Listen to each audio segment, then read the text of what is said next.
The best of the Morning X. 99X. New Rock 99X, ladies and gentlemen, gripping a protein shake in studio. It's The Rock. Yeah. Look, that's the way I want to see The Rock, walking in with a big protein shake. That's what it's all about. What an intro, man. And a shaved head. Look, I didn't, for a second, I was like, where's The Rock? There's The Rock. Yeah, really. What is that? Is that for Walking Tall that you got the close cut? Yes. Man, I loved that show as a kid. I used to love that. It was great. Walking Tall was awesome. Yeah, this movie's great. It was myself, Neil McDonough from Minority Report, Johnny Knoxville, and yeah, it's great. So you really like good movie. the Buford Pusser character, or what? Yeah, exactly. But Buford T? Yeah, you got it. It's a movie inspired by that movie because it cannot be an exact remake because I could never play Buford Pusser. You don't see a lot of guys named Buford who look like you. Right. Yeah, you like look Mr. a Pusser. Buford. No, you're not a pusser. You are not a pusser. No doubt about it. We enjoyed the hell out of the rundown. Oh, thanks. Man, Yeah, it's appreciate so that. cool to meet you after seeing that movie. It looks so much fun. Oh, we had a blast. And what was great was we were able to go over to Hawaii and shoot. We were shooting in L.A. Peter Berg, the director, was great to work with. Sean William Scott, had a blast with him. His timing is impeccable. Sure. His Yeah. timing is great. Well, he's got that expensive watch, so Yeah, is that what it is? Yeah. How often, Maybe you his get, comedic timing. how often you get to go back to Hawaii where you grew up? Every once in a while, usually after I do a movie, I'd like to go back just to relax and not tell anybody I'm going over there, including family. Where do you go in Hawaii where it's not touristy? Because my impression of Hawaii is that it's just all built up and touristy. No, well, on Oahu it is, but there's some beautiful places over in Maui and Hilo and some of the other islands. Were they going to shoot there originally, or were they going to? No, What- originally Peter Berg wanted authenticity, and they went over to the Amazon, and they were right in the middle of the jungle, and they were doing scout locations, and they were doing all that, and they actually got robbed. I heard by about these that. gorillas. Really? Yeah, with Just like in the Uzis. movie, basically. The scouting team? Yeah, and Peter Berg was there. The producers were there. They had all their money stolen, all their equipment, literally tens and thousands of dollars. What happened? They just like corner him and Well, they were in the middle of the jungle, and they had these. And knowing Peter really wanted authenticity, he wanted to shoot on the Amazon River, and then they were robbed. But here's the thing: not only were they robbed, and by all accounts should be dead, but they were robbed by a guy in flip flops, flak jacket, camo hat, big fat belly, and a Speedo. Nice. Yeah, that's who robbed him. real nice. Nice. Did he have a machine gun strung over his They back? were, wait, Yeah, they, well, they were Wow. robbed by the Big Show? Yeah, Speedo. He wore it backwards. Yeah. Being friends with like an Arnold Schwarzenegger and like a Sylvester Stallone, did those guys ever give you any advice when you got into acting?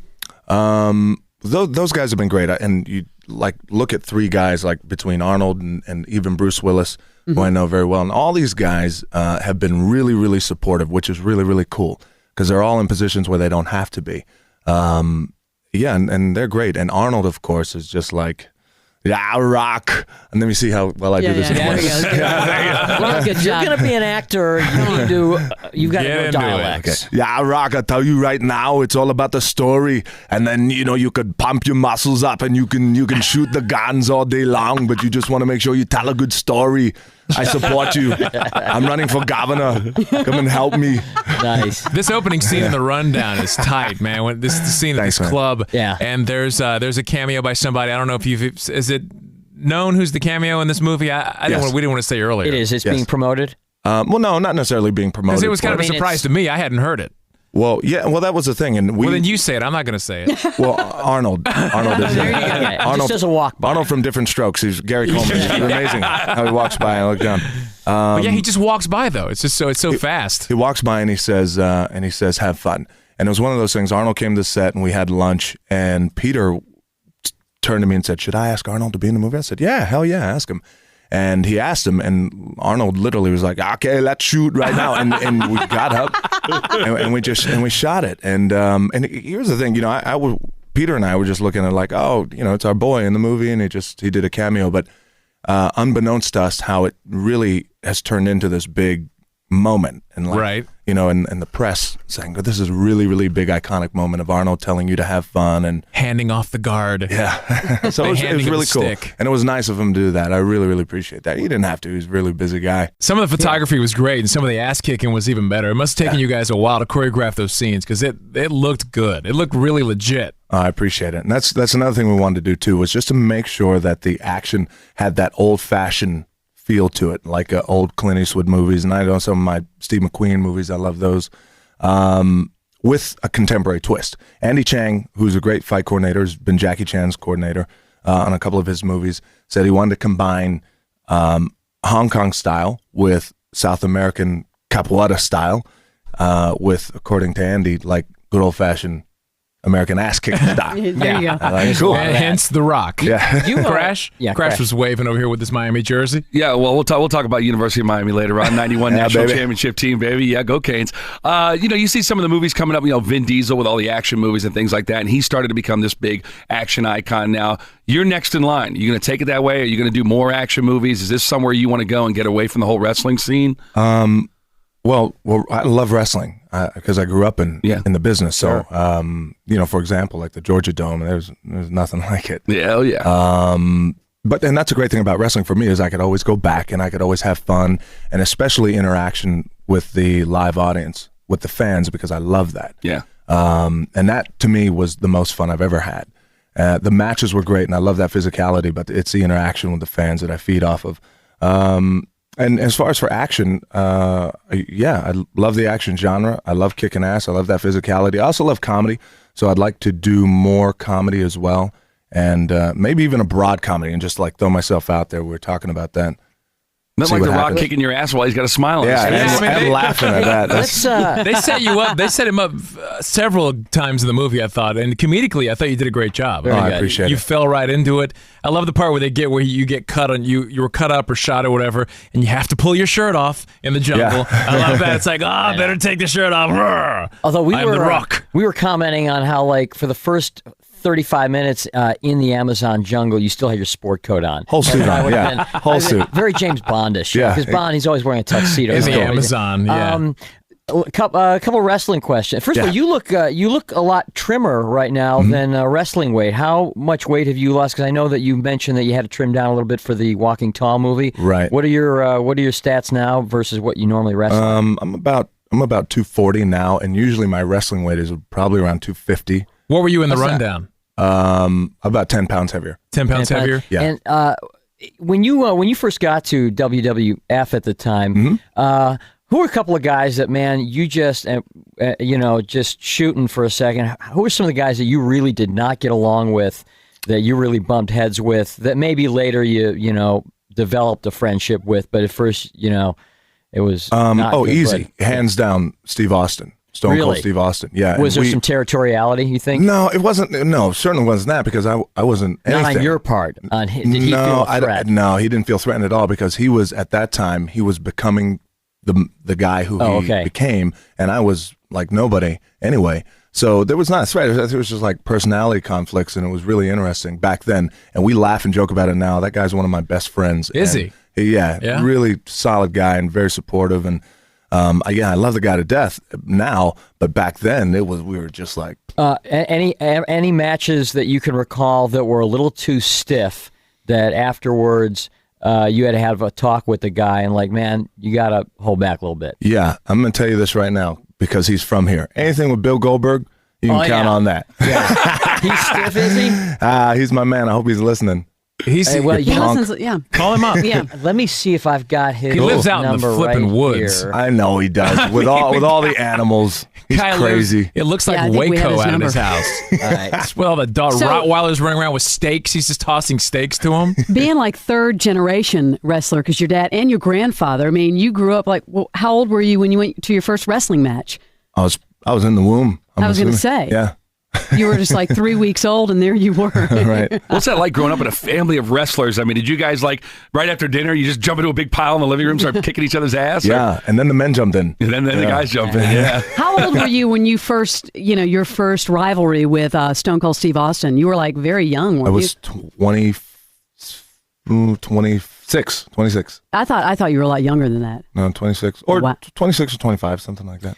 Now you're It's all a number now. you've been married to your wife, Danny, for a long time, right? Yeah. And what's 37 years. unusual- 37 No, I'm years. kidding. Unbelievable, Rock. You look phenomenal. Thank you. And she's like some big banking executive or something like that. She was the associate vice president for Merrill Lynch for a number of years, and now she just moved off and she runs her own hedge fund company now. So thank God somebody's smart. I mean, how does a professional wrestler get hooked up with the vice president of Merrill Lynch? And how does back then when we met, I was 18, 18 and a punk. Thought I knew everything, knew not a damn thing, and she was just graduating from college, and she had her stuff together. She's was older than great. you. Yeah, she's older than me. Ah. She had everything together, and I was like, damn, this is great. And how many kids do you guys have? One. I was going to say a joke, but no, yeah. One that I know? Yeah, one, baby. I noticed on this movie, on the rundown, I noticed executive producer Vince McMahon. So what's the deal? He's still he owns your ass, basically, in a certain sense. He owns the name The Rock, doesn't he? No, I do. Oh, you own The that's Rock. good. Yeah. Okay. It was a big acquisition. How, did he own it at some point and you had to get it from him? Yeah, that's what happened. Yeah, when we You got signed to a fight him contract. for it. Yeah. No, not necessarily. Here's the thing. I've got a great relationship with him, Yeah. and it was just one of those things that we talked about. We did this, and without getting into specificities, but yeah, I own everything. Cool. But does he have, so he doesn't have to be like involved in every project you do? No, All right, cool. no, but I chose to be, especially with the rundown, to have him be involved at that level of executive producer. And we have, obviously, there's many layers of writers and things like that. So creatively, they're really not involved. We got some phone calls. Cool. It's by the way, we've got a segment we like to do called WWRD. What would Rock do? Okay. All right. A little advice. If you've got a problem or a Your own question advice or an column. issue. Hey, Sherry, Hey, how you doing? you're on WWRD. What would Rock do? Go ahead. Well, Rock, I got my new issue of Muscle and Fitness in the mail yesterday, and guess who's on the cover of it? You. You look great. Oh, thank you. He didn't know he was on the cover. You are. I Well, did he's know always he on looked the cover of great. Muscle and Fitness. I train 5-6 days a week, and the diet and everything that goes along with it, and it is so time-consuming. Your schedule is a hell of a lot busier than mine, I'm sure. How do you manage to keep the physique that you have? Plus, with keeping your diet, I know it's got to be pretty strict to keep the physique that you have with all that training and keeping the diet on track. And to find the energy to do all that workout, all the working out. Well, what I try and do is I just try and sacrifice an hour. If I could get an hour a day somewhere, somehow, whether it's really, really late at night and gyms are nice enough to open the gym for me and keep it open, or really, really early in the morning. But as long as I could get some sort of physical activity in the gym, that is, then I'll be straight. How does that phone call work? You call up a gym, or you have somebody call up a gym and talk to the manager? I got a great team behind me, and typically even before I come in, we had already have places lined up and things like that, just to make things run more efficiently, because Gets a little crazy. yeah. Get these last two callers in. I know you got to get out of here. Stuart, Yes, sir. you're on with The Rock on 99X. Go ahead. What's up, Rock? What's up, man? Yeah, baby. I was wondering, what do you bench on your normal routine? What do you bench, Rock? What I bench, what I squat. You know what, my man? I don't even. I don't even know. I don't. When I go into the gym, I do certain types of circuit training and all that. I mean, if I would, I'm sure I could press, I don't know, 500-600 pounds. But who's okay, yeah. Clearly kidding. See you later, dude. Last caller, Gary. Hey. Rocky, Hey, man. what's going on, bud? Not much. First of all, let me tell you, you're the man. You're the reason that I got into pro wrestling to begin with. Thank you. I guess the big question that I and probably a lot of people want to know is, since you've been doing your movies, you've been coming back for about a month and a half at a time. Do you plan on coming back for any longer period than that? It all depends. That's a good question. It all depends on my schedule. And I get that question asked basically daily. So it all depends on my schedule. And, right now I got a lot of projects, a really, really big, fun, entertaining movies that I would like to do. And every time I go back, as you know, it's like either a month or it's 2 months, 3 months the most. But every time I go back, A, I just want to have fun. B, I want to help out the company and give back to the business. And C, do something special with guys who I haven't really done anything with. Like, for example, my man Goldberg. Right. Going back and doing something with him. And, that to me was very, very special because I never thought that match would ever happen. Yeah, and he's a great guy. He's fun to work with. good friend of ours. He's a blast. He's a blast. I love him. He is a real. And he's a big dude too. Yeah, Well, he's I tell you not what, small. talking about that country music, we enjoyed you and Stone Cold with Margaritaville. That's right. I'll break out that Willie Nelson guitar every once in a while. So once again, the movie, The Rundown. This movie, you should know, action movie, but you can take kids to it. This is not. It's pretty absolutely. clean. You talked a little bit about last night at this Q&A. You talked a little bit about how there's not any swearing in this movie or anything. Explain how that works with the rating system and how that happens. Well, there's in PG-13 movies, you're allowed one F word. One. That's the count. Like, you get one. per character or per No, I just think for the whole movie. the whole movie? One F word. And Wow. you're allowed one F word, and I probably a bucket full of everything else. Right. And in writing it, and Peter, especially in the writers, just wanted to be clear that we were doing something that was fresh and innovative, and even in the dialogue. So that's why there's no cussing in the movie. I mean, you'll hear an S word every now and then, but really that's it. And we didn't want to be convenient and just throw an F-bomb in there. Didn't need it in this movie. No, we really didn't need it. And plus, too, there's an element about not using guns.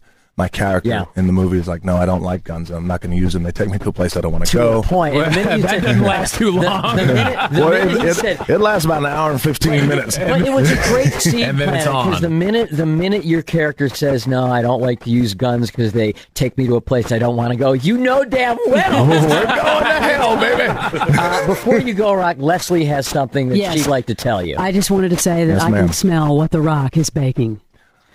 Wow. Okay. There you go. Okay. Well, I know that's I great. just said something inappropriate, but No, he all right, told me look. to say that. That is, Jimmy didn't tell you to say that. I can't put you out there like that. I can smell it's the rock cooking. is preheating at 375. you can tell what the Rock is microwave. I gotcha.